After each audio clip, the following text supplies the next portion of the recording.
I just love podcasts. That is what I consume the most out of all the platforms. So that was just always a little dream of mine, but also from a practical perspective, it is so great for a few reasons. One, it gets you posting on your website every week if you want to improve your SEO, if that's how often you do your podcast episodes, for example.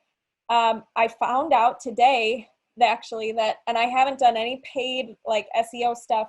I've been doing my podcast since 2017 maybe.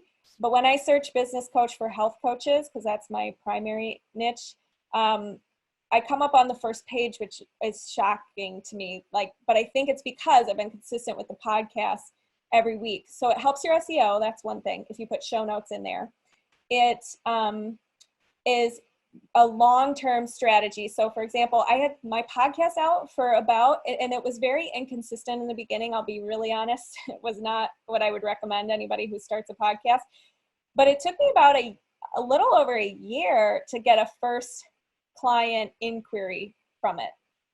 I got a lot of group members. I got a lot of people connecting on my social media, but to actually have like a client person from it, it took a long time. So I would define podcasting as a long-term strategy, but it's passive because that person just came to me versus, anywhere else. So that's the second thing. The third thing is when you have guests on your podcast every week, it's a killer, A, relationship builder, and B, they share it with their audience and you share it with yours. So it's more reach. 2 is better than 1.